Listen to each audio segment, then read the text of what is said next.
إن الحمد لله نحمده ونستعينه ونستغفره ونؤمن به ونتوكل عليه ونعوذ بالله من شرور أنفسنا ومن سيئات أعمالنا من يهده الله فلا مضل له ومن يضلله فلا هادي له وأشهد أن لا إله إلا الله وحده لا شريك له وأشهد أن محمدا عبده ورسوله صلى الله عليه وسلم اللهم صل على محمد وعلى آل محمد كما صليت على إبراهيم وعلى آل إبراهيم إنك حميد مجيد اللهم بارك على محمد وعلى آل محمد كما باركت على إبراهيم وعلى آل إبراهيم إنك حميد مجيد أما بعد فإن خير الحديث كتاب الله وخير الهدي هدي محمد صلى الله عليه وسلم وشر الأمور محدثاتها وكل محدثة بدعة وكل بدعة ضلالة وكل ضلالة في النار أعوذ بالله من الشيطان الرجيم بسم الله الرحمن الرحيم يا أيها الناس اتقوا ربكم الذي خلقكم من نفس واحدة وخلق منها زوجها وبث منهما رجالا كثيرا ونساء واتقوا الله الذي تساءلون به والأرحام إن الله كان عليكم رقيبا يا أيها الذين آمنوا اتقوا الله حق تقاته ولا تموتن إلا وأنتم مسلمون يا أيها الذين آمنوا اتقوا الله وقولوا قولا سديدا يصلح لكم أعمالكم ويغفر لكم ذنوبكم ومن يطع الله ورسوله فقد فاز فوزا عظيما رب اشرح لي صدري ويسر لي أمري واحلل عقدة من لساني يفقهوا قولي قابل قدر معزز سامعین و سامعات، اللہ ہم سب کا خالق و مالک ہے۔ دنیا کے اندر جتنے بھی تعریفی کلمات ہیں، کبریائی اور بڑائی کے جملے ہیں، ان سب کا حقیقی مستحق اللہ تعالی ہے۔ درود و سلام ہو ہمارے حقیقی پیر و مرشد، محسن و مربی، پیشوا مقتدا، سید الاولین والآخرین، امام الانبیاء، ساقی کوثر، شافی محشر، جناب محمد رسول اللہ صلی اللہ علیہ وآلہ آلہ وسلم کی ذات اقدس پر سورۃ البقرہ کی تفسیر کا سلسلہ جاری و ساری ہے۔ آج کے خطبۃ الجمعۃ المبارک کے اندر جو عنوان ہم موضوع بحث لائیں گے وہ دو اعتبار سے بہت خاص ہے اور بہت ہی توجہ طلب ہے۔ ایک اعتبار یہ ہے کہ یہ قرآن مجید کے متعلق بہت سے شکوک و شبہات کو، بہت سی شیطانی وسوسوں کو یہ دلائل ختم کر دیتے ہیں، اور دوسرا اس اعتبار سے یہ مخصوص یعنی کہ ضروری ہے کہ یہ تھوڑا سا سمجھنے کے ساتھ تعلق رکھتا ہے۔ اس کو وسیع ذہن کے ساتھ اور توجہ کے ساتھ اگر سنا اور پڑھا جائے تو انشاءاللہ یہ سمجھ آ جاتا ہے۔ تو آپ کو اس لیے پہلے متنبہ کیا ہے کہ دوران خطبہ انسان کی توجہ اگر کہیں اور جاتی ہے تو بات اگر کٹ جائے تو سمجھ سے باہر ہو جاتی ہے۔ اللہ تعالی ہمارے سینوں کو کشادہ فرمائے۔ اعوذ باللہ من الشیطان الرجیم۔ ما ننسخ من آیۃ، جب ہم منسوخ کرتے ہیں، تبدیل کرتے ہیں کسی آیت کو، او ننسیہا، یا ہم اس کو بھلا دیتے ہیں، نأتی بخیر منہا، ہم لے آتے ہیں اس سے بہتر، او مثلہا، یا اسی جیسی کوئی اور۔ الم تعلم، کیا تم نہیں جانتے، ان اللہ علی کل شیء قدیر، کہ بلا شبہ اللہ تعالی ہر چیز پر قادر ہے۔ الم تعلم ان اللہ لہ ملک السماوات والارض، کیا تم لوگ یہ نہیں جانتے کہ اللہ تعالیٰ ہی آسمانوں اور زمین کا مالک ہے۔ وَمَا لَكُم مِّن دُونِ اللَّهِ مِن وَلِيٍّ وَلَا نَصِيرٍ، اور تمہارے لیے اللہ کے علاوہ نہ ہی کوئی مددگار ہے اور نہ ہی کوئی تمہارا والی ہے۔ آغاز ہے آیت کا ما ننسخ من آیت، کہ جب ہم کسی آیت کو تبدیل کرتے ہیں۔ اللہ کے اس آیت کے اس فرمان کا پس منظر یہ ہے کہ مدینہ کے یہودی مسلمانوں کو ورگرانے کے لیے، ان کو ان کے ایمان سے ہٹانے کے لیے، یا اپنے آپ کو سچا ثابت کرنے کے لیے مختلف ہتھ کنڈے استعمال کرتے تھے، جن کا ذکر ہم نے تقریباً 80 آیات کے اندر اللہ تعالیٰ نے بیان فرمایا سورۃ البقرہ میں، اور ہم نے اس کی تفسیر آپ کے سامنے رکھی ہے۔ یہ لوگ مسلمانوں کو کہا کرتے تھے یا دنیا والوں کو کہا کرتے تھے، اگر قرآن مجید برحق ہے، اللہ کی کتاب ہے، تو کیا تورات اللہ کی کتاب نہیں ہے؟ لوگ کہتے تھے ہاں جی، یہ تو بات خود قرآن کہتا ہے کہ تورات اللہ کی کتاب ہے۔ تو کہتے ہیں اگر تورات بھی اللہ کی کتاب ہے اور قرآن مجید بھی اللہ کی کتاب ہے، تو یہ بتائیں کہ دونوں میں فرق کیوں ہے؟ مسلمان جواب دیتے کہ اللہ کہتا ہے کہ یہ تورات کی تصدیق کرتی ہے اللہ کا کلام۔ کہتے یہ کیا بات ہوئی؟ کیا اللہ کو نہیں پتا تھا کہ مجھے احکام بدلنے پڑیں گے یا میں کوئی نئے احکام اتاروں گا، تو لہٰذا پہلے وہی احکام اتار دیتے؟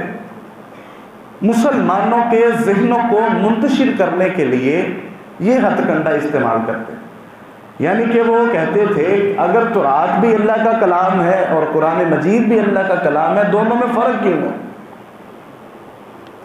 اگر فرق ہے تو دونوں ایک جیسے کیوں نہیں ہے؟ اگر پیغمبروں میں اللہ نے الگ الگ اتارنے، یہ منتشر کرنے کے لیے اللہ تعالیٰ نے اس کا یہ جواب دیا، اور اہل علم نے اس پر سیر حیصل بحث کی ہوئی ہے، اور سارے دلائل ہی قرآن مجید اور احادیث مبارکہ سے اٹھائے کہ اللہ تعالیٰ یہ جو بیان فرماتے ہیں کہ ما ننسخ من آیت او ننسیہا، کہ اللہ جو ہے نا، اللہ نے اس لیے کہا ہے کہ اللہ تعالیٰ ہر چیز پر قادر ہے، کہ ہم نے جو یہ تبدیل کی ہیں آیات، اس کا یہ مطلب نہیں ہے کہ اللہ کو پتہ نہیں تھا کہ آیات تبدیل ہونی ہے۔ اس کا مطلب یہ ہے کہ جو پہلے احکام تھے ان کی ایکسپائری ڈیٹ آ گئی، بادشاہ نے قانون بدل دیا، اس نے پہلا قانون جو بنایا تھا وہ تھا ہی اس عرصے کے لیے، کہ جس عرصے کے بعد نیا قانون آ گیا۔ اس کی مثال ہم اپنے جو ہے نا، اپنے روز مرہ جو ہمارے معاملات ہیں اس کے اندر بخوبی دیکھ سکتے ہیں۔ پہلی شریعتوں میں بھی یہ کام اللہ تعالیٰ نے سلسلہ جاری کیا تھا، احکام اللہ تعالیٰ بدلتے رہتے تھے۔ جیسا کہ دنیا کا آغاز ہوا تو آدم علیہ السلام کی شریعت کے اندر، ان کے وقت کے اندر بہن اور بھائی آپس میں نکاح کر سکتے تھے۔ اللہ نے دنیا کا آغاز کرنا تھا، دو جوڑے پیدا کیے اور دونوں کی کراس کے ساتھ ایک دوسرے کے ساتھ شادی کا حکم دیا کہ شادی ہوگی اور آگے سے جو ہے نا وہ دنیا انسانی نسل کا ارتقاء شروع ہو جائے گا۔ تو یہ بات، یہ حکم، یہ اللہ کا حکم تھا، لیکن اللہ تعالیٰ نے بعد والوں کے لیے اس کو منسوخ کر دیا۔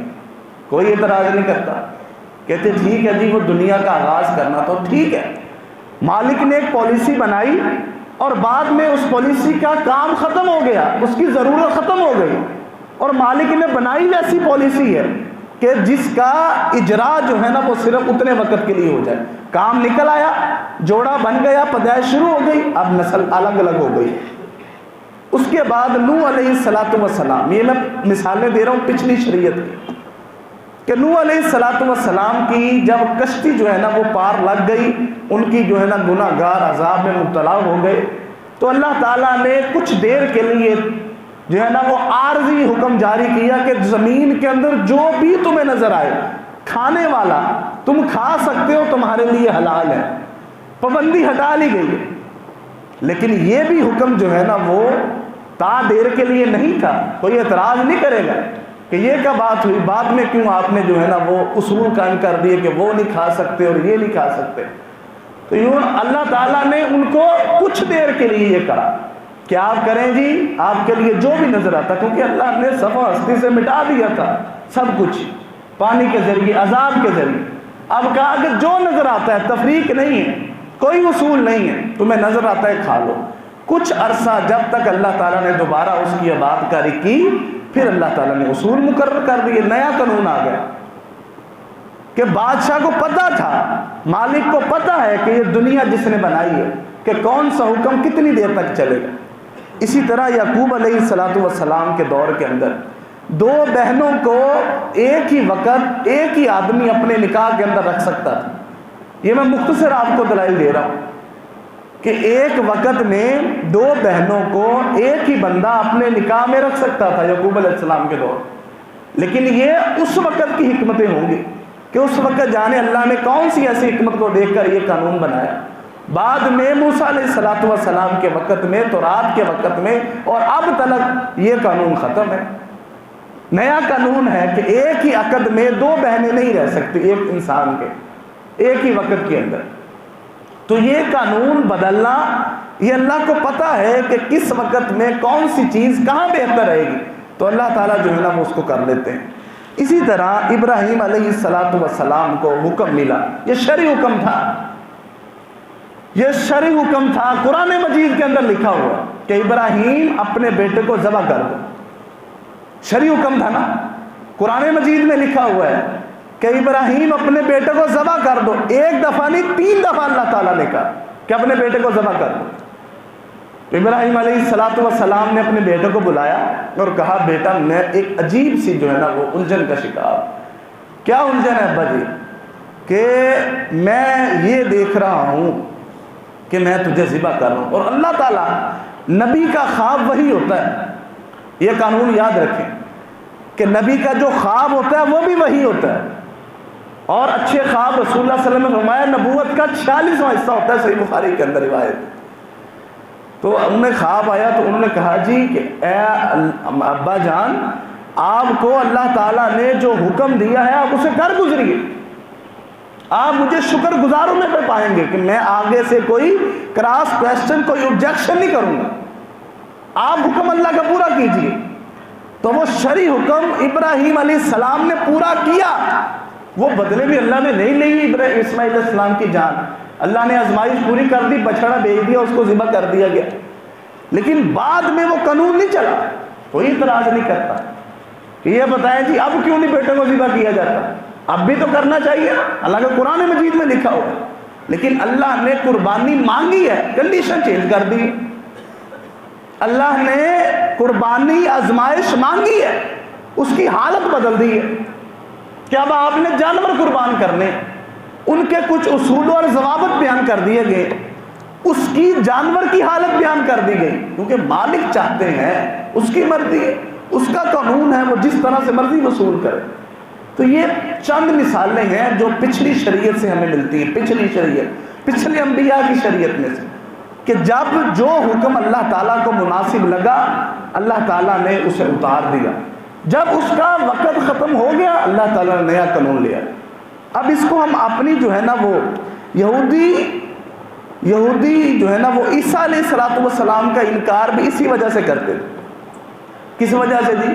یہ جی ہیں جو وہ ہمیں کہتے ہیں جی تورات کے اندر جو ہے نا وہ تبدیلی ہو گئی، اب نئے احکام آئے، کہتے ہیں ہم نہیں مانتے جی آپ کو، اس لیے ان کا اس کے ساتھ اختلاف تھا. یہودی عیسیٰ علیہ السلام کو نہیں مانتے تھے صرف اسی وجہ سے کہ یہ بات عقل کے بھی خلاف ہے.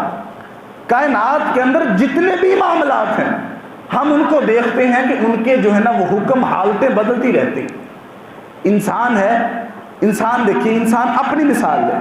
انسان پہلے نطفہ تھا، اس کے بعد علقہ، پھر مضغہ، پھر جنین، پھر اس کا بچپن، یعنی کہ پیٹ کے اندر سب سے پہلے دیکھیں کہ پیدائش سے لے کر، یعنی کہ اس کو آغاز سے لے کر پیدائش تک 4 جو ہے نا وہ اس کے سٹیپ ہے. یہ تو عین فطرت ہے کہ انسان حالت بدلے. پہلے انہوں نے اللہ تعالیٰ نے پانی، اس کے بعد لوتھڑا، پھر اس کے بعد ہڈیاں، پھر اس کے بعد پیدائش کے بعد اس کے بعد کیا ہوا؟ بچپن انسان کا، پھر اس کے بعد لڑکپن، جوانی، اس کے بعد انسان بڑھاپے میں داخل ہوتا ہے، پھر ضعیف ہو جاتا ہے، پھر جو ہے نا وہ چلنے پھرنے میں مشکل آتی ہے، اس کے بعد فوت ہو جاتا ہے، پھر اس کے بعد جو ہے نا وہ ہڈیاں گلتی ہیں، اس کے بعد اللہ تعالیٰ دوبارہ نئے انسان بنائیں گے، اس کے بعد موت نہیں آئے گی. یعنی کہ یہ ساری حالتیں قانون کی تبدیلی ہے. انسان اس چیز سے سبق حاصل کر سکتا ہے کہ قانون کوئی بھی ہے وہ ایک وقت کے لیے. اسی طرح ہم دیکھیں کہ یہ ہمارے موسم ہے. اب پچھلے دنوں کی بات ہے، ہم سب جو ہے نا وہ اپنے اوپر جرسیاں، سویٹر، یہ کوٹ پہن کے آتے تھے. آج ہم نے پنکھے چلائے ہوئے. اب یہاں پر کوئی اعتراض کرے جی یہ کیا بات ہوئی؟ 2 مہینے پہلے تو آپ جرسیاں پہنتے تھے، آج آپ جو ہے نا وہ کپڑے بھی باریک پہنے ہوئے اور پنکھے بھی چلائے ہوئے. تب آپ پنکھے نہیں چلاتے تھے، کچھ دن بعد ہم اے سی چلانے شروع کر دیں گے، اس کے بعد زیادہ ٹھنڈا پانی پینے شروع کر دیں گے، گرمی سردی میں پیتے نہیں تھے. کوئی اعتراض اس چیز پر بنتا ہی نہیں. یہ تبدیلی ایک فطرتی چیز ہے کہ موسم کا لحاظ اس وقت گرمی نہیں لگتی تھی، نہیں پنکھا چلاتے، اب لگتی ہے تو لہٰذا پنکھا چلاتے. اسی طرح یہ دیکھیں ہمارے معاشرے کے آج کل جو پوری دنیا کے اندر بہترین مثال، سارا کچھ صحیح چل رہا تھا، اور یہ جو 2019 یہ کووڈ آیا، کرونا جو وائرس، ساری دنیا کے حالات بدل گئے. کہتے جی آپ نے ماسک پہنا، جی پہلے تو ساری زندگی نہیں پایا، ہن کیوں پانا؟ بھائی اب ضرورت ہے، قانون بن گیا. پہلے لاک ڈاؤن ہو گیا، پورا 6-7 مہینے دکانیں بند رہی، پہلے ایک دن بھی دکان بند کرتا کوئی کسی کے کہنے پر. آج بھی نیا قانون بن گیا کاروبار کا، آج کل بھی چل رہا ہے. 2 دن کاروبار نہیں کرنا، جو 5 دن کرنا ہے وہ صبح 8 سے 6 تک کرنا ہے. گاہک جو ہے وہ ماسک لگا ہونا چاہیے، سینیٹائزر کا استعمال، پہلے کچھ بھی نہیں تھا. یعنی کہ موجودہ صورتحال کو دیکھ کر احکام بدلتے رہتے ہیں. حاکم نے اعلان کر دیا کہ آپ نے اس ساری چیز کا اہتمام کرنا ہے. تو یہ عقل بھی اس چیز کی دعوت دیتی ہے کہ اگر یہ چھوٹے چھوٹے دنیاوی معاملات اگر ان میں رد و بدل ہو سکتا ہے تو ساری کائنات کے جو معاملات جن اصولوں پر چل رہے ہیں اس میں کیوں نہیں تبدیلی واقع ہو سکتی؟ تو یہ تبدیلی عین فطرت ہے. اور یہ وہ بادشاہ ہی کیا کہ جو آرڈر تبدیل کر سکتا. ہمارا وزیر اعظم ہمیں آرڈر دے، ہم کہیں چلو کون ہے تم، ساری دکان ایسی کھولیے نہ کھولیے، پھر وہ وزیر اعظم تو نہ ہوا، پھر وہ قانون جو ہے نا وہ نافذ کرنے والا ادارہ تو نہ ہوا کہ جو کنٹرول نہیں کر سکتا. اللہ تو ساری کائنات کا بادشاہ ہے جو اتنی کائنات کو کنٹرول کر رہا ہے، اور اصول وہ بنائے ہیں جس پر ساری کائنات جو ہے نا وہ انحصار کر سکتی، ساری کائنات اس پر جو ہے نا وہ چل سکتی. اسی طرح ہم دیکھتے ہیں کہ ان کو جو ہے نا وہ اپنا یہ ہمارے جو معاملات جتنے بھی ہیں یہ سارے اسی پر، ہم نے پچھلی شریعت کی مثالیں دی، ہم نے اسی طرح جو ہے نا وہ ہماری عقلی مثالیں دی. تو یہ رد و بدل جو ہوتا ہے نا حضرات و سامعین، یہ 3 طرح کا ہوتا ہے. 3 طرح کا رد و بدل ہوتا ہے جسے ہم نسخ کہتے ہیں کہ آیت یہ منسوخ، یہ آیت اللہ تعالیٰ نے کس وقت کے لیے اتاری تھی، یہ اللہ تعالیٰ نے ساری تفصیل اس کی بیان کی ہوئی. ایک تو یہ ہے کہ ایک مطلق ہوتا ہے کہ اللہ تعالیٰ نے ایک حکم کو ختم کر دیا اور اس کی جگہ پر نیا حکم لے آئے، اسے کہتے ہیں مطلق نسخ ہو گئی. دوسرا یہ ہے کہ اس کی صورت یہ ہوتی ہے کہ اس کا جو ہے نا وہ تلاوت بھی باقی ہے قرآن مجید کے اندر، حدیث کے اندر، اور اس کا حکم بھی باقی ہے، پرانے کی تلاوت اور نئے کا حکم دونوں ہے. اور تیسرا یہ ہے کہ اس کی تلاوت قرآن مجید میں نہیں ہے لیکن اس کا حکم باقی ہے، جس کو حدیث کے ذریعے نبی علیہ الصلوۃ والسلام نے اس کو بیان کیا. اس تینوں کی مثالیں آپ دھیان سے سنیں. پہلا یہ ہے کہ مطلق اللہ تعالیٰ نے حکم کو تبدیل کر دیا۔ اس کی مثال پہلی یہ ہے کہ اللہ تعالیٰ نے قرآن مجید میں مرنے سے پہلے ہر بندے پر یہ فرض کیا ہوا تھا کہ اس نے وصیت کرنی اپنے مال و دولت کے بارے میں۔ یہ قرآن مجید میں آیت ہے کہ آپ نے مرنے سے پہلے، اس کو پتہ ہے میں بیمار ہوں یا میں کبھی بھی، اس کی زندگی میں یہ ضروری تھا کہ وہ مرنے سے پہلے اپنے مال کے بارے میں وصیت کرے، لیکن بعد میں اللہ تعالیٰ نے وراثت کے باقاعدہ جو ہے نا وہ احکام، پورا رکوع نازل کر دیا۔ پورا رکوع، یوصیکم اللہ فی اولادکم للذکر مثل حظ الانثیین، یہ سارے احکام ہیں، 95% احکام وراثت کے قرآن مجید کے اندر موجود ہے۔ تو پچھلا حکم ختم ہو گیا۔ اب اس وقت اللہ کو حکمت تھی، اس وقت مسلمان یا قانون جس طرح کا بھی تھا، اللہ نے اس کو تھوڑے وقت کے لیے جو ہے نا وہ نازل کر دیا، بعد میں اللہ تعالیٰ نے اس کو بدل دیا اور ایک پراپر مستقل تا قیامت اللہ تعالیٰ نے وہ اصول بیان کر دیا۔ اسی طرح سورہ نساء کے اندر زانیہ جو عورت تھی، جو عورت زنا کر لیتی تھی، اس کی سزا یہ تھی پہلے کہ اس کو آپ نے پکڑنا ہے اور آپ اس کے گھر میں بند کر دینا، نہ وہ گھر سے باہر نکل سکتی، اس کا جنازہ ہی گھر سے باہر نکلے۔ بعد میں اللہ تعالیٰ نے سورہ نور کے اندر احکام کی تبدیلی کر دی، قانون بدل دیا کہ اگر عورت زانیہ ہوگی اور وہ غیر شادی شدہ ہوگی، اس کو 100 کوڑے لگیں، مرد ہو چاہے عورت ہو، مرد ہو چاہے عورت ہو، اسے 100 کوڑے سرے بازار لگیں گے، یہ اس کی سزا ہے۔ پچھلا قانون ختم ہو گیا۔ اسی طرح اس کی مثال یہ ہے، اگر کوئی بندہ فوت ہو جاتا تو اس کی بیوہ کو خامد کے رشتہ دار، یا خامد کے جیسے گھر والے، بھائی، اس کے والدین 1 سال اس کو اپنے گھر میں رکھتے اور اس کا خرچ بھی اٹھاتے، یہ فرض تھا۔ لیکن بعد میں حکم کی تبدیلی کیا ہوئی کہ اللہ تعالیٰ نے وراثت کے اندر بیوی کو الگ سے ایک حصہ دے دیا اور پیچھے والا حکم ختم کر دیا کہ جی ان کو 1 سال اپنے، اور 4 مہینے 10 دن کہا کہ آپ نے وہاں ٹھہرنا ہے عدت، اور اس کے بعد یہ خاوند کی پراپرٹی میں سے ایک مستقل حصہ، اولاد ہے تو 1/8، اولاد نہیں ہے تو 1/4 ٹوٹل جائیداد میں۔ ہماری اکثر پتہ کیا سمجھتے ہیں ٹوٹل جائیداد، یہ میں اکثریت کہہ رہا ہوں، اور یہ ہم نے بالکل اپنے قریبی جو جاننے والے ہیں ان میں یہ میں نے بات بالکل نوٹ کی ہے، تو مجھے احساس ہوا اس چیز۔ ایک بندہ فوت ہو گیا، اس کی اچھا خاصا کاروبار، اچھا خاصی اس کی پراپرٹی اور اس کا بینک بیلنس، انہوں نے اپنی بہنوں کو حصہ دیا، پتہ کیسے؟ جی ہمارے پاس موجودہ اتنے پیسے ہیں اور یہ جو ہمارا گھر ہے اس میں سے جو ہے نا وہ آپ کا اتنا بنتا ہے، تو انہوں نے پیسے دے دی۔ انہوں نے مجھے بتایا کہ ہم نے ایسے کیا ہے، تو یہ صحیح ہے نا جی؟ آپ بھی کہتے ہیں کہ بہنوں کو حصہ دینا چاہیے۔ میں نے کہا نہیں صحیح۔ کہتے کیوں جی؟ میں نے کہا آپ کے باپ نے صرف یہ چند لاکھ اور ایک گھر چھوڑا ہے، حالانکہ مجھے پتا ہے اور آپ کو بھی پتا ہے کہ آپ کے باپ کے پاس کیا کچھ ہے۔ جو مرنے والا ہوتا ہے اس کی باڈی کے علاوہ جتنی اس کی ملکیت ہے نا دنیا کے اوپر، وہ ساری اس کی وراثت ہے، اس کا کاروبار، اس کی پراپرٹی، اس کے کپڑے، اس کی جوتیاں، اس کی خوراک، اس کے جیب میں پیسے جتنے تھے، اس کی جتنے بھی پلاٹ، زمینیں، سب کچھ۔ مرد حضرات کیا کرتے ہیں جی؟ یہ اتنے پیسے ہیں جی، کاروبار میں حصے نہیں ڈالتے ان کا۔ یہ غلط ہے، یہ طریقہ شریعت کے خلاف ہے۔ ترکے کا مطلب ہوتا ہے چھوڑا ہوا مال، جو چھوڑا، اگر یہ ڈبہ ہے نا، یہ گٹھلی یہ سامنے رکھ دینی، اس کے حصے کرنے ہیں جتنے بنتے، تو یہ غلط ہے۔ یہ ہمارے موضوع کے تحت بات آ گئی اس لیے بتا دی۔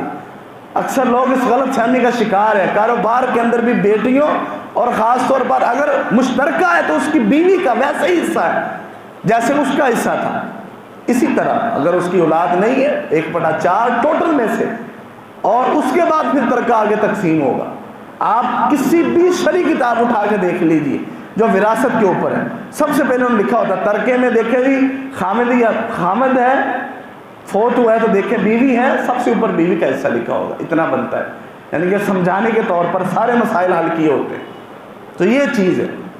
تو اللہ تعالیٰ نے جب مستقل اس کو بیان کر دیا تو پیچھے والا حکم جو ہے نا وہ ختم ہو گیا۔ اسی طرح اب یہ دیکھیں کہ اس کی تلاوت بھی باقی ہے اور جو ہے نا وہ نیا حکم بھی آ گیا۔ یہ نسخ کی دوسری صورت ہے۔ اس کے اندر دیکھیں اللہ تعالیٰ نے سورہ انفال کے اندر یہ بیان کیا ہے کہ ایک مسلمان جو ہے نا وہ 10 کافروں کے مقابل ہونا چاہیے۔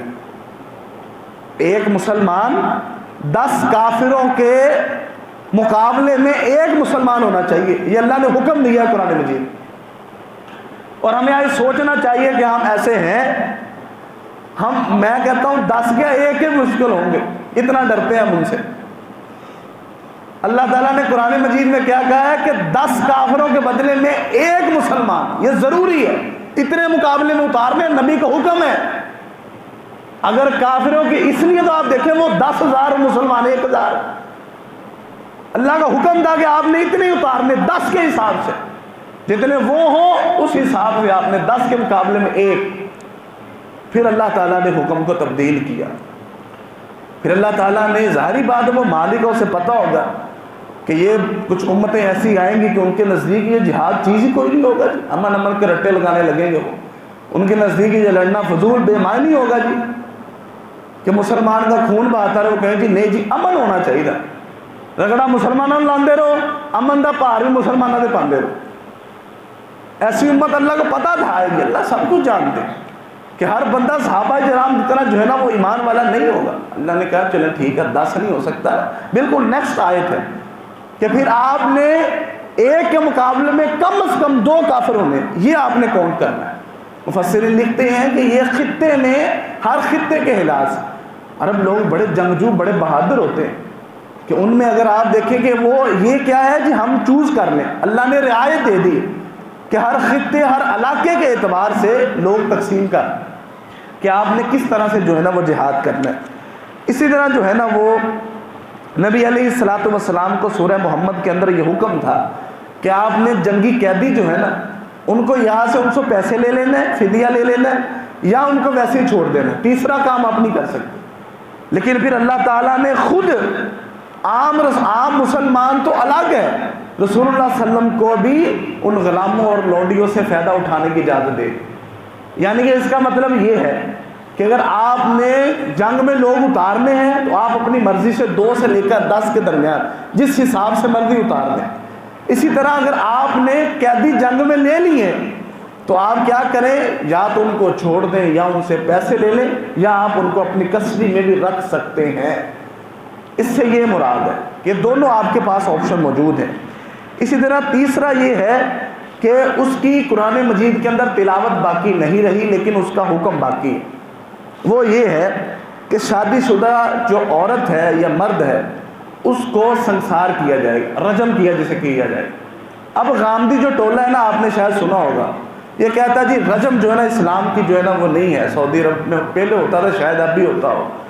تو یہ نا جی ظلم کرتے ہیں جی، انسانیت کے خلاف ہے، یہ سزا ہے ہی نہیں قرآن مجید کے اندر. اور جتنے بھی یہ گروہ ہیں منکرین حدیث کے، وہ کہتے ہیں جی قرآن مجید میں تو ہے ہی نہیں. یہ ایسے ہی انہوں نے کہا ہوگا جی شریعت کا حصہ رجم بنایا ہوا ہے شادی شدہ. کوڑے موجود ہیں، کوڑے مارنے چاہیے، اس کی کوئی بھی صورت ہو سکتی ہے، جیل میں قید کر دو، اس کو سزا دے دو جسمانی. یہ عجیب کی طویلیں اپنی طرف سے اپنا موقع بنانے کی کوشش کرتے ہیں. لیکن مسند احمد اور موطا امام مالک کی یہ جو ہے نا وہ روایت اس کے اندر موجود ہے. صحیح بخاری بھی اس کی جو ہے نا وہ دلیل اس کی ہے کہ یہ بات اللہ نے قرآن مجید میں ڈالی تھی، پھر اس کو نکال لی ہے، اور رسول اللہ صلی اللہ علیہ وسلم نے ویسے ہی اس کو نوٹ کروا دیا کہ اس کو حذف کر دو اور یہ باقی چیزیں رہنے دو. اس کے دلیل صحیح بخاری کے اندر موجود ہے. عمر بن خطاب رضی اللہ عنہ فرماتے ہیں کہ کتاب اللہ میں رجم کی آیت موجود تھی، ہم نے اس کے مطابق عمل کیا، اور رسول اللہ صلی اللہ علیہ وسلم اس کے مطابق اپنے زمانے میں رجم کیا کرتے تھے. رسول اللہ صلی اللہ علیہ وسلم نے عورت کو رجم کی سزا دی ہے، یہ بھی ثابت ہے حدیث کے اندر، یہ بھی ثابت ہے، یہ نہیں کہ نہیں ہوا تھا، یہ ثابت ہے. اور انہوں نے یہ بات کیوں بتائی لوگوں کو، عمر بن خطاب رضی اللہ عنہ نے جب یہ خلیفہ تھے تب بتائی ہے، یعنی کہ رسول اللہ صلی اللہ علیہ وسلم کے کوئی 15 سال بعد، کہ یہ میں اس لیے بتا رہا ہوں کہ آئندہ کوئی بندہ یہ نہ کہے کہ جی یہ شادی شدہ کو رجم کرنے والی آیات کہاں سے آپ نے جو ہے نا حکم نکال لیا، ہم نے اس پر عمل کیا ہے. ہاں اگر آپ عورت کو دیکھیں یا مرد کو، اگر مرد دعویٰ کرے یا عورت دعویٰ کرے کہ میں نے اس کے ساتھ زنا کیا، جب پکڑے جائیں تو یا تو آپ کو گواہ مل جائے، یا آپ عورت کا جو ہے نا وہ اگر وہ پیٹ سے ہو جائے تو یہ ثابت ہے، یہ شرعی جو ہے نا وہ ثبوت مل گئے، ان کو رجم کرنا چاہیے. تو یہ کچھ احکام ہے جس کا جو ہے نا ہم نے یہ آپ کے سامنے بیان کیا ہے. کہ یا تو اللہ تعالیٰ نے مکمل طور پر احکام تبدیل کر دیے، یا اللہ تعالیٰ نے ان کو گنجائش دے دیا کہ دونوں میں سے کچھ بھی قبول کر لو، یا تیسرا اللہ تعالیٰ نے یہ ہے کہ اس کی تلاوت قرآن مجید میں اس کے الفاظ اس کو حذف کر دیا، اور حدیث میں رسول اللہ صلی اللہ علیہ وسلم نے اس کے عمل کو باقی رکھا ہے۔ اور اس تبدیلی کے اندر خاص بات یاد رکھنے والی یہ ہے کہ تبدیلی احکام کے اندر ہوتی ہے، عام باتوں کے اندر نہیں ہوتی، یعنی کہ جو حکم ہے نا، جو لا بنتا ہے اس کے اندر یہ تبدیلی ہوتی ہے، عام باتوں کے اندر نہیں ہوتی۔ جیسا کہ قادیانی اکثر جو ہے نا وہ کہتے ہیں جی مرزا صاحب نے یہ کیا، مرزا صاحب نے یہ، جو کافر قادیانی ہے مرتد، وہ کہتے ہیں جی منن مرزا صاحب نے یہ بات کی، مرزا صاحب نے یہ ہوا۔ پھر جب ہم کہتے ہیں جی آپ کتابوں میں تو یہ لکھا ہوا ہے اور شریعت کے حساب سے یہ غلط ہے، یہ فلاں شریعت کے ساتھ، کہتے ہیں جی یہ نا دراصل یہ بات منسوخ ہو چکی تھی، نئی بات آ چکی۔ اب والے قادیانی جو ہے نا وہ کیونکہ باطل جو ہوتا ہے نا وہ اپنے چہرے بدلتا رہتا ہے کہ خانے وال میں یہ چہرہ رکھنا ہے، پاکستان میں یہ رکھنا ہے، اور ہم نے جو ہے نا انڈیا میں جا کے یہ چہرہ رکھنا ہے، یورپ میں جا کے یہ چہرہ رکھنا ہے۔ تو ان سے پوچھا جائے نا کہ یہ یار فرق کیوں ہے، وہ کہتے ہیں جی وہ پہلے والے احکام بدل گئے تھے، باتیں اب نئی باتیں آ چکی۔ تو جو ایک لا ہوتا ہے، احکام ہوتے ہیں، اس کے اندر تبدیلی ہو سکتی، باتوں کے اندر تبدیلی نہیں ہو سکتی۔ اسی طرح یہ اصول یاد رکھنا چاہیے۔ بعض لوگ اس کا انکار کرتے ہیں۔ انکار کیا کرتے ہیں کہ جی قرآن مجید کا احادیث جو ہے نا وہ کر سکتی ہے، لیکن احادیث جو ہے نا وہ قرآن مجید کو تبدیل نہیں کر سکتی۔ سب سے پہلے بات یہ رکھیں کہ قرآن اور حدیث دونوں ہی وحی الہی ہیں، یہ ہمارا عقیدہ ہے، اور یہ اہل السنہ والجماع کا اس پر اتفاق ہے، اور رسول اللہ صلی اللہ علیہ وسلم کا عمل بھی اسی کے اوپر ہے، اور پچھلی شریعتوں میں بھی یہ سب کچھ موجود تھا، اور سورۃ البقرہ جو ہم نے تفسیر پڑھی ہے جتنی، اس میں بھی یہ موجود ہے۔ میں آپ کو اشارتاً بتاتا ہوں کہ موسیٰ علیہ السلام نے جب فرعون کو یہ اللہ نے معجزہ دیا، موسیٰ علیہ السلام کو فرعون کو سمندر میں ڈبا دیا، اس سے پہلے کتنا عرصہ موسیٰ علیہ السلام نے اپنی امت کے اندر گزارا، لوگوں کو جمع کیا، تبلیغ کی، اور پھر اس کے بعد موسیٰ اپنے فرعون کے سامنے جو جا کر کلمہ حق کو بلند کیا، پھر اس کو دلیلیں دی، پھر اس کو باتیں سنائی۔ لیکن اس کے بعد جب جنگ ہوئی ہے، فرعون کا خاتمہ ہو گیا، موسیٰ علیہ السلام سمندر پار کر کے جو ہے نا وہ کوہ سینا میں آ چکے ہیں۔ اب وہاں سے اللہ تعالیٰ نے بلایا تورات لینے کے لیے۔ یہ سارا جو پیچھے اتنا عرصہ گزرا ہے وہ کس شریعت پر عمل کرتے رہے موسیٰ علیہ السلام اور ان کی قوم؟ ظاہری بات ہے جو موسیٰ علیہ السلام بتاتے تھے اسی پر عمل کرتے تھے، اسی کو حدیث کہتے ہیں کہ اللہ تعالیٰ انہیں جو ہے نا وہ باتیں القاء کر رہے ہیں، وہ اپنے لفظوں میں بیان کر رہے ہیں۔ اسی طرح جو قرآن مجید ہے یہ اللہ تعالیٰ نے یہ کلام کیا ہے، اور جبریل علیہ السلام اس کو لے کر آئے اور نبی علیہ السلام کو پڑھ کے سنایا، اور رسول اللہ صلی اللہ علیہ وسلم نے اس کو یاد کیا ہے، آگے اپنے صحابہ کو پڑھا بھی دیا اور لکھوا بھی دیا۔ لیکن جو اس کی تشریح ہے جنہیں ہم کہتے ہیں حدیث نبوی صلی اللہ علیہ وسلم، یہ بھی اللہ ہی کی ظاہری بات ہے کہ جو متن پیش کرے گا وہی تو اس کی تشریح پیش کرے گا، لیکن فرق صرف اتنا ہے قرآن اور حدیث کہ قرآن میں لفظ من وعن اللہ تعالیٰ کے، لیکن حدیث میں جو ہے نا وہ لفظ وہ رسول اللہ صلی اللہ علیہ وسلم نے اپنے معاشرے کے مطابق سمجھانے کے لیے لفظوں کو استعمال کیے۔ جیسا کہ اب میں خطبہ دے رہا ہوں، میں اردو میں دے رہا ہوں، افریقہ میں آپ دیکھ لیں وہ اپنی زبان استعمال کریں گے اس کی تشریح کرنے کے لیے، انگریز جو ہیں وہ انگلش بولیں گے، چینی جو مسلمان ہیں جمعہ پڑھتے ہوں گے وہ اپنی جو ہے نا وہ چائنی زبان، اسی طرح جو نا اسپینش، جو ہندی، اسی طرح بنگالی، پنجابی، سندھی، پشتو، یعنی کہ اس کی تشریحات موقع محل کے مطابق ہوتی ہیں۔ تو یہ جو باتیں ہیں، جو مواد ہے حدیث کا، یہ ہے اللہ ہی کا، لیکن اس کی جو دنیا میں اس کا مظہر ہے، جو الفاظ ہیں وہ رسول اللہ صلی اللہ علیہ وسلم کے، اتنا فرق ہے بس۔ دونوں ہیں وحی الہی، دونوں کا ایک جتنا ہی مقام ہے، ایک جتنی عزت ہے، اور یہ حقیقت بات ہے، اس پر ہی ہمارا الحمدللہ عقیدہ ہے۔ جو سنتیں صحیح ہے، یاد رکھیں ایسے نہیں ہے کہ ہوا میں کوئی بات کہے جی رسول اللہ صلی اللہ علیہ وسلم نے ایسے کر دیا تو ہم اس کو مان لیں، اس کا پراپر ایک علم ہے دنیا کے اندر۔ یہ میں چیلنج دے رہا ہوں، علم حدیث جتنا کسی کا ریفرنس ہونا تو آپ کہیں گے جائیں گے آپ کا دعویٰ کیا چیز ہے، جتنا علم حدیث کا دنیا کے اندر ریفرنس موجود ہے، اگر ایک رسول اللہ صلی اللہ علیہ وسلم کی حدیث ہے، اس کو اگر 70 لوگوں نے، 100 لوگوں نے، 200 لوگوں نے اگر اس کو بیان کیا تو سب کا بایو ڈیٹا محفوظ ہے۔ 200 کے 200 لوگوں کی حالات زندگی ائمہ اکرام نے جمع کی ہوئی ہے، ان کو پرکھا ہے، ان کے اصول مقرر کی ہے۔ ایسے نہیں کہ اس نے کہہ دیا رسول اللہ صلی اللہ علیہ وسلم نے یہ کہا تو مان لیا، پہلے اس کی تصدیق کیا کہ آپ نے کس سے سنا ہے، اس سے پوچھا ہے کہ آپ نے کس سے سنا ہے، پھر پتہ کیا ہے کیا انہوں نے ان کا زمانہ پایا ہے، کیا کبھی آپس میں ان کی ملاقات ہوئی ہے، کیا وہ اتنے صاحب علم تھے، کیا وہ اتنے سچے تھے، کیا زندگی میں کبھی انہوں نے جھوٹ تو نہیں بولا۔ یہ ساری اصول قائم کرنے کے بعد پھر ایک حدیث کو صحت کا درجہ دیا جاتا ہے۔ تو اسی طرح اللہ تعالیٰ نے قرآن مجید سے بھی ہم احکام کو ناسخ اور منسوخ بنا سکتے ہیں احادیث کے، اسی طرح حدیث بھی قرآن مجید کے احکام میں تبدل کا تبدیل کرنے کی مجاز ہے، اور رسول اس کی مثالیں ہم یہی انشاءاللہ پیش کرتے ہیں۔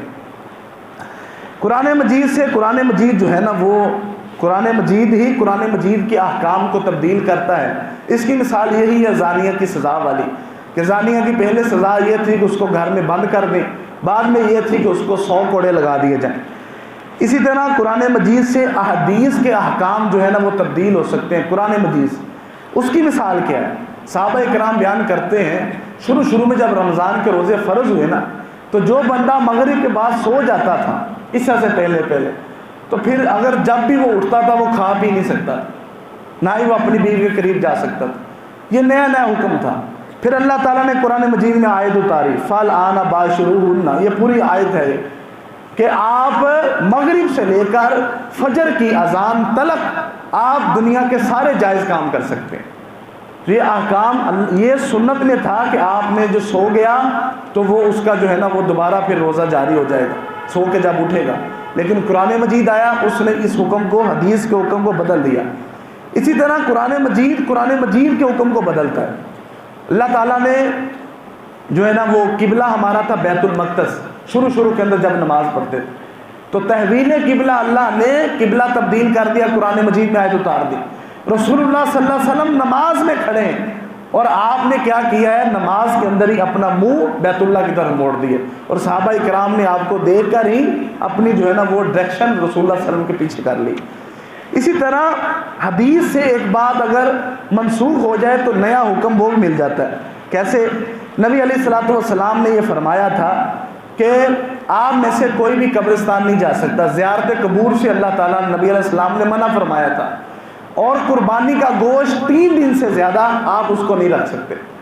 پھر سنت میں ہی یعنی کہ حدیث میں ہی نبی علیہ الصلوۃ والسلام نے نیا حکم پیش کر دیا، کیا کہ آپ قبروں کو اس کی زیارت کر سکتے ہیں اس ارادے کے ساتھ کہ آپ کو موت یاد آئے، اپنا انجام یاد آئے، اپنا ٹھکانہ یاد آئے، آپ جو ہے نا وہ استغفار کو لازم پکڑ سکیں۔ اور گوشت کو جو ہے نا پھر اس کے بعد اجازت دے دی کہ آپ جو ہے نا اس کو جتنا بھی چاہیں آپ اس کو جمع رکھ سکتے ہیں، آپ اس کو کھا سکتے ہیں، اسٹور کر سکتے ہیں، بانٹ سکتے ہیں۔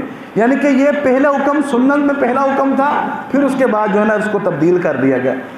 اسی طرح جو صحیح حدیث ہے وہ قرآن مجید کے حکم کو تبدیل جو ہے نا وہ کر سکتی، اس میں نیا حکم لے کے آ سکتی۔ کیسے؟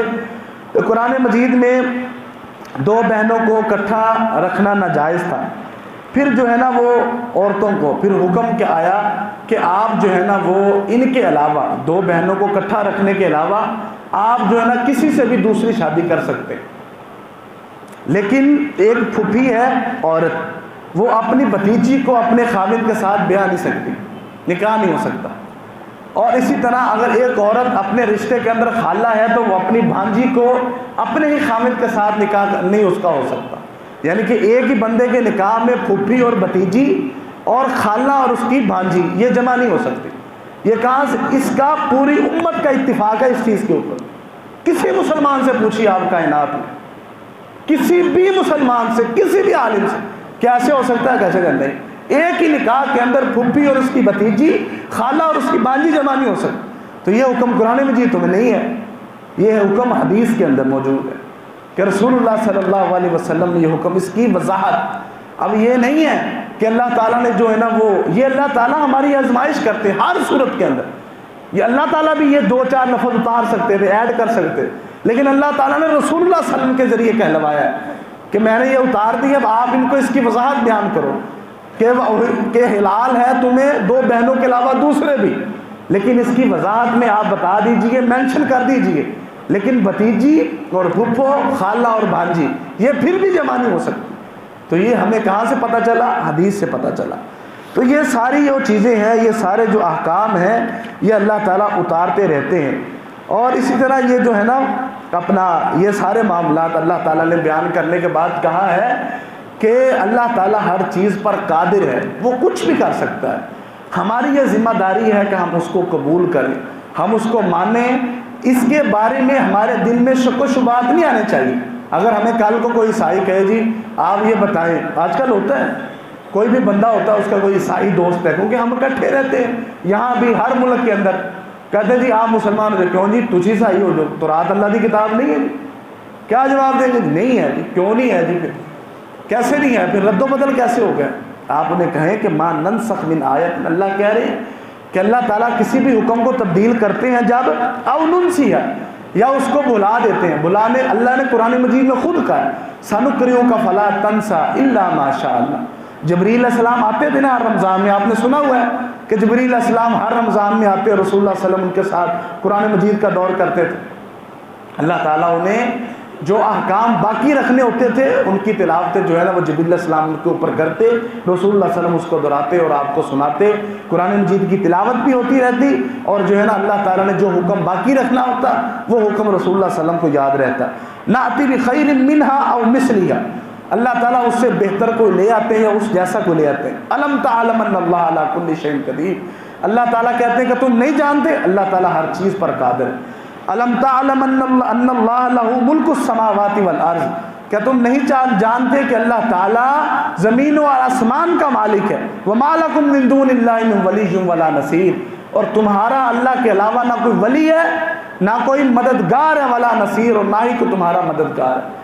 یعنی کہ دنیا کے اندر کامیابی صرف اللہ کے حکموں پر چل کر ہے۔ یہ احکام، اس کی تبدیلی یہ پہلی شریعتوں میں بھی ہوتی رہی ہے، اور ہمارے جو آپ زندگی کے معاملات ہیں اس کے اندر بھی یہ تبدیلی رونما ہوتی ہے۔ اسی طرح ہمارے دین کے اندر بھی اللہ تعالیٰ نے حکموں کو تبدیل کیا ہے، اور یہ سارے جو ہے نا یہ حکم یہ اللہ تعالیٰ کا ہے کہ وہ پہلے حکم کو اسی لیے بنایا تھا کہ وہ کچھ عرصے کے لیے تھا۔ اللہ تعالیٰ ہمیں اس کی صحیح سمجھ عطا فرمائے، اللہ تعالیٰ ہمیں قرآن مجید کے مطابق عمل کرنے والا بنائے۔ آپ احباب میں سے اگر کسی کو بھی اس کے بارے میں کوئی شبہ ہو، کوئی بات سمجھ نہ آئی ہو، تو وہ کھلے دل کے ساتھ ریلیکس ہو کر ہم سے اس بارے میں رجوع کر سکتا ہے۔ جمعے کے بعد جب بھی کبھی بھی کسی چیز کا بھی شریعت کے مسئلے میں آپ کے دل میں خلل نہیں رہنا چاہیے۔ آپ جس بات کو سنیں اور اس کا خلل آپ کے دل میں اور آپ ویسے اٹھ کر چلے جائیں، ہم ایسی دعوت آپ کو نہیں دیتے۔ آپ یہاں پر بیٹھیں، سنیں، اس کی تصدیق کریں، اس کی تائید کریں، اس کا آپ مسئلہ جو بھی آپ کو پیش آ رہا ہے سمجھنے کے اندر، یا آپ کے پاس کوئی کراس کویسچن ہے آپ اس کو ہمارے سامنے پیش کریں، ہم انشاءاللہ شریعت کی روشنی میں اس کا بھرپور آپ کو جواب دیں گے۔ وآخر دعوانا ان الحمد للہ رب العالمین۔